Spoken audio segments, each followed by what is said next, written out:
Come from the big city, Big Apple. You never sleep out there.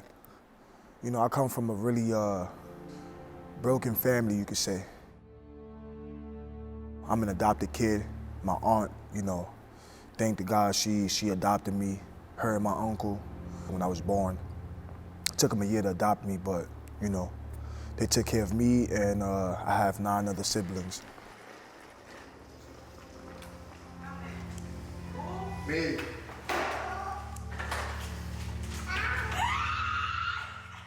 Inspiring documentary.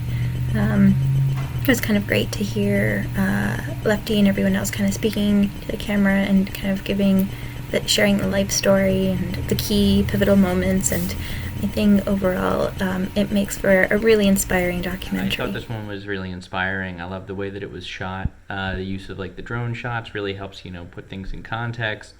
And I feel like all of the talking heads, like with how how they're lit, like from a technical standpoint, was really interesting, because it does underline this kind of, you know, conflicting, like how there's just like a lot of conflict in the story, in the sense that like where it came from and where it's going, and like good and bad and positivity and negativity. I just really liked it. I thought that it was really well made, and I think that the filmmakers did a great job at extracting the story from the main people in there. Just a solid short. Really honest and also inspiring portrait of Rolando Ramos. I enjoyed the diversity in the style of the shots, especially the drone shots. I thought provided a really good sense of place and also scope of the Bronx. I enjoyed as well that all of the segments of the interviews that were chosen in the order that they were presented gave us a really consistent storyline and also message. I did also like, though, that just during the last couple minutes of the film, they chose to focus just on Rolando Ramos specifically and alone, and that really took us to another place of looking towards his future, and I thought it was a nice way to end the film. It's really great because it looks at his life on a grand scale, you know, growing up in the Bronx. I went to school in the Bronx, so I have some sort of familiarity with the area, and, you know, how difficult it can be for kids and youth growing up there, especially in the South Bronx.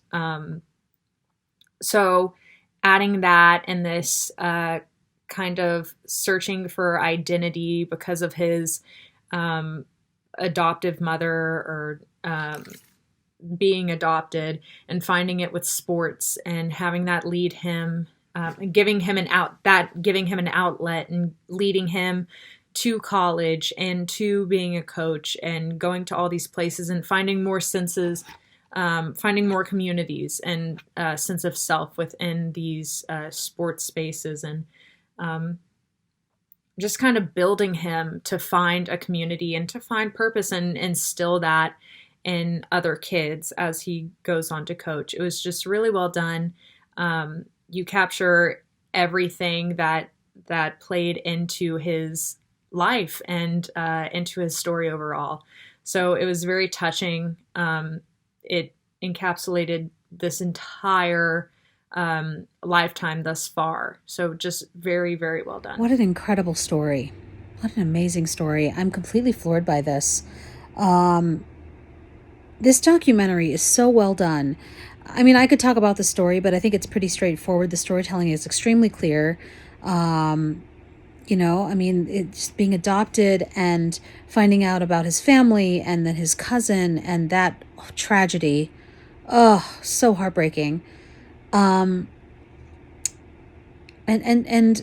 just his inspiring life story. The thing that I'm struck by is the way that this was shot, the locations, the questions that were asked, how they guided him through his life story, the other people interviewed in his life and how it touched his life and what ways they touched his life and shaped his story. It's all so beautifully put together, and that's all in the direction and the producing and in the editing. The entire team did an incredible job. The music was great too, by the way, and it really just really painted a beautiful broad stroke of what this person has gone through to get to where they are.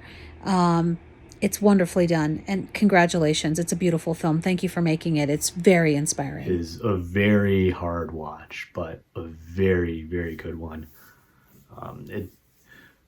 The whole film is about all the adversities, all the setbacks in life that Rolando has gone through, from being adopted by his aunt, taking after his 9 other siblings,